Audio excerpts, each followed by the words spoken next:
Antes de partir, quiero que por un momento te imagines esta situación. Eres un niño de 11 años y estás en el colegio con un profe que es buena onda porque pone películas cada cierto tiempo si hacemos las tareas. Y en una discusión de qué deberíamos ver, sale la idea de ver una película de terror.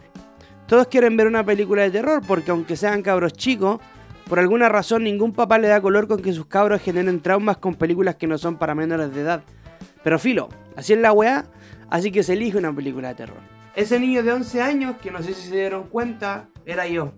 De ideas de películas que ya he visto miles de veces hasta el punto de sabérmelas de memoria. Pesadilla en Elm Street, Viernes 13, hasta El Exorcista, weón, porque sí, vi esa película a los 5 años. Creyendo que nada me va a asustar porque hasta ese momento nunca me ha asustado realmente una película de terror. Por el mismo hecho de que crecí viendo películas de terror. Pero el profe da otra idea, ver una película que se llama REC. Ya decimos todo, sobre todo porque el profesor sabía ponerle la weá en el computador de esa época y listo, empieza la película y resulta que no es una película real, o al menos eso creímos todos. Recuerdo en mi inocencia e ignorancia decirle al profe que se equivocó, que puso un reportaje o algo así sacado de YouTube. Y el profe, sabiendo exactamente lo que estaba haciendo el conche tu madre, dice solo sigan viendo, sin aclarar ni siquiera que es en efecto una película. Y en ese mismo instante tuve probablemente la experiencia más traumática que he tenido viendo una película. Y al mismo tiempo la experiencia más fascinante. Por primera y única vez en mi vida me cagué entero viendo una película de terror. Y no fui el único, todo el curso era básicamente esto. Cabros chicos de 11 años volviendo a usar pañales desde que nacieron. El trauma fue real. Y lejos de que alguien quejarse o siquiera levantar una ceja por lo problemático que era poner una película de horror denso y con sangre y toda la guay que claramente generó trauma en cabros chicos, nadie dijo nada. Yo en particular recuerdo que a pesar del trauma no podía dejar de estar fascinado. Fascinado porque una película de terror me hizo apartar la mirada, cosa que lamentablemente nunca volvería a experimentar. Aproximadamente 2 años después, enfrentando mi trauma con la película, volví a verla. Ahí es cuando descubrí lo que era el found footage, los detrás de escenas, cómo se hizo, etc. Me obsesioné con la película y con el subgénero. Hasta el día de hoy la considero mi película de terror favorita. Y la considero genuinamente la mejor película de terror del, por lo menos, el género found footage. Y aquí estoy para desmenuzar cada aspecto de la película que para mí la hace brillante. Así que, bienvenido a este canal nuevamente, y como corresponde en la fecha, vamos a ver una película de terror. Pero antes, te invito a que te suscribas a este canal, le des like, comentes y lo compartas con tu amigo para que el algoritmo nos dé una mano a este nuevo canal. O sea, no es nuevo, pero se entiende. Hay muchas papitas detrás de esta película, detalles que movieron el rodaje para cierto lado y cambiaron incluso aspectos del guión. Pero en vez de centrarnos en eso, nos vamos a limitar estrictamente a la película, el resultado final, lo narrativo, ambientación, estructura, etc. Y creo que lo primero que hace bien esta película es la excusa. No es secreto que el found footage es un género a este punto ya hiper explotado, con un sinfín de películas buenas y la gran mayoría bien malas. Pero algo que siempre suele pasar con este subgénero es la nula excusa que hay detrás de grabar siempre. La mayoría ni siquiera se fija en eso y no le incorpora ni siquiera al guión ni a la trama orgánicamente, dejando al espectador siempre con una sensación de ya, si esta weá me pasa, dejo de grabar y me voy a la chucha. Pero en REC, el hecho de que se grabe siempre es una característica inicial, adherido a los personajes y a su forma de mirar la grabación. No es que graben porque sí, graban porque sienten que tienen que mostrar lo que está pasando en ese lugar. Y esto, aunque uno crea que no afecta la percepción que se tiene sobre la película, termina por influenciar el cómo uno la ve. Ya, mi anécdota de cómo conocí esta película claramente ayudó a que me afectara mucho más al no entender que lo que veía era falso, pero eso no quiere decir que toda la película me creí todo. Soy weón para hasta el mediodía nomás. Recuerdo que cuando llegué a la escena de la vieja mordiendo al Paco, entendí que ya, esto sí era una película y que se grabó así, que era su intención, pero no por eso afectó a que me siguiera cagando entero de miedo. Y esto se lo atribuyo netamente a cómo la película construye su relato y lo amateur que se termina viendo la película. Los cortes bruscos y el hecho de que cada uno no siga estrictamente un guión y se pisen las palabras, solo hace que uno inconscientemente vaya entrando en la película al punto en el que se olvida que está viendo una película. A ver, esto pasa con todas las películas, sí. Uno entra inconscientemente, pero en este caso, el hecho de que no se busque un enfoque cinematográfico, sino más bien uno de reportaje, hace que entres incluso más a la película. Se quita esa barrera de que lo que ves está montado, coreografiado y todo lo que lleva a la construcción de una escena. El trabajo de cámara es clave para lograr esta ilusión de realismo. Ya planteado esto, la película cambia y se pega un salto en el momento exacto en el que se llega al edificio. Esta parte, weón, es desesperante y con todo el sentido del mundo. Siguiendo la línea del realismo, ningún diálogo aquí es pulcro. Nadie espera al otro para hablar como suele darse en un diálogo convencional de una película. Hasta se escucha el eco del edificio al punto de que toda la situación se siente desesperadamente insoportable. La manera en la que todos gritan al mismo tiempo y las ganas de hablar primero, sobre todo cuando ver una cámara entrando junto a los bomberos. Esto es puro planteamiento, reflejar una situación desesperante tal cual pasaría si realmente fuese en la vida real. Estoy seguro que casi todos hemos visto una situación así en la tele, que todos hablan y gritan para hacerse escucharse por encima del otro. Yo me voy. Ella me lo saqué. Cállate, vieja culia. Mire, ya me lo saqué, ya ve. Gracias, sí. Todo este planteamiento solo genera estrés. Pasa todo demasiado rápido. Ángela pareciera mostrar como profesionalismo en una situación así y de la nada... El silencio se hace. Se calma la situación brevemente y la tensión aumenta poco a poco. Weón, esto es brillante. Para que entiendan a lo que voy, comúnmente en las películas de terror malas, obvio, suelen plantearse el terror de una manera más pausada, lentamente, cosa que nosotros como espectadores bajemos la guardia y cuando menos te lo esperes, ¡pah!, te tiran un screamer culiado pésimo que, como en mi caso, si estás acostumbrado a ver cine de terror, ya ni siquiera te dan miedo. Esto no quiere decir que el screamer sea algo malo en sí, ni que este sea un planteamiento malo. Doy a notar esta estructura para remarcar aún más como Rec pareciera que lo hace todo al revés. La primera parte es planteamiento común, sin nada raro, acercándose lo más posible a lo que realmente veríamos de un detrás de escena de un reportaje.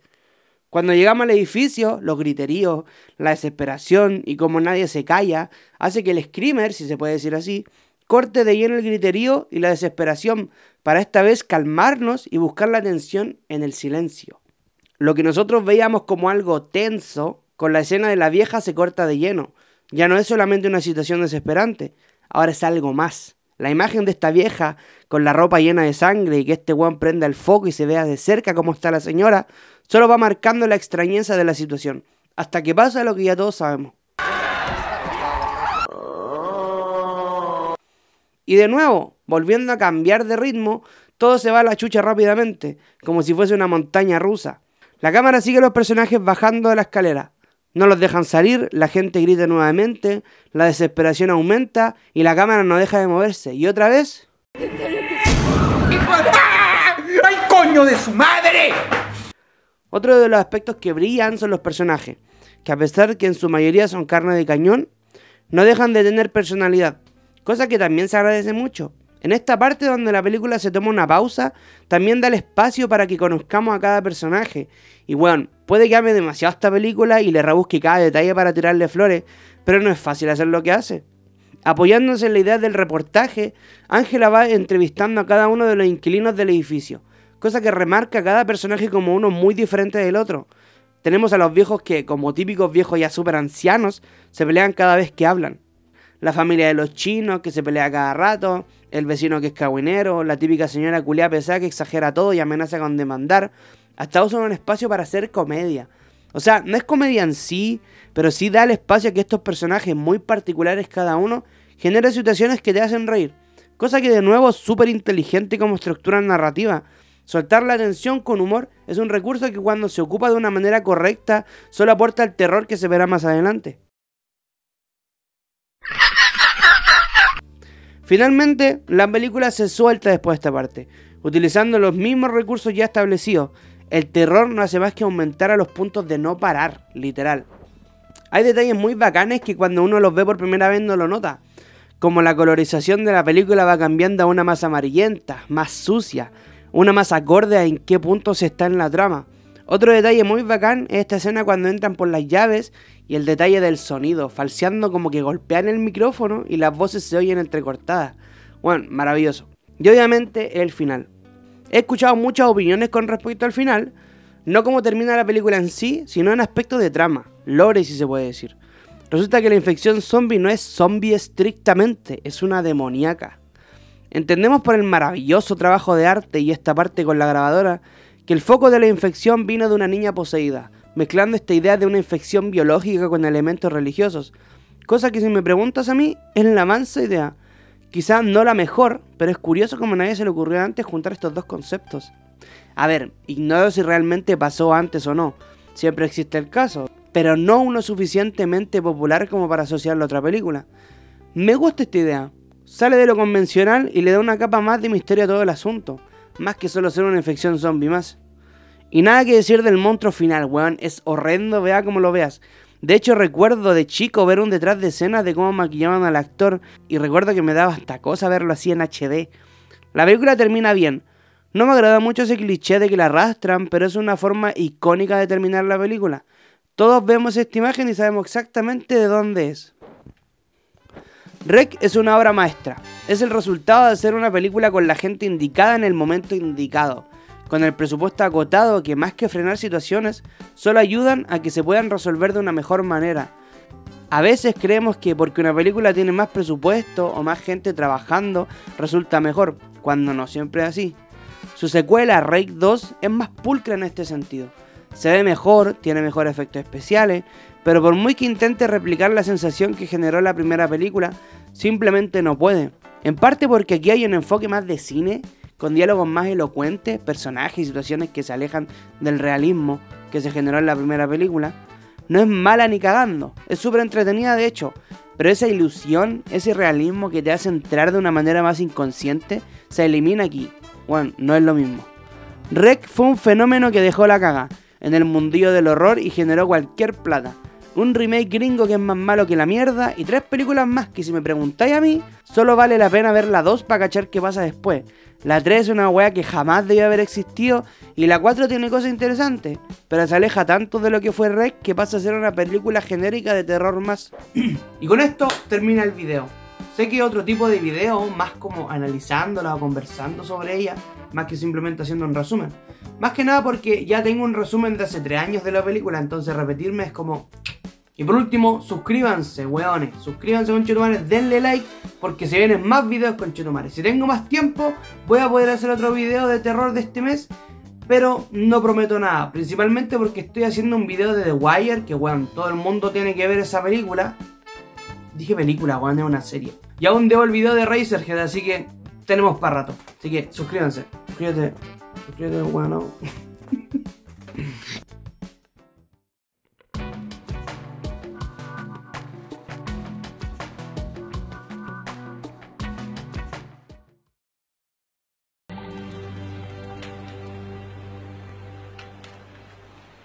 와, no, 싸워, 야, 싸워, 싸워. 아, 사보도 놓고.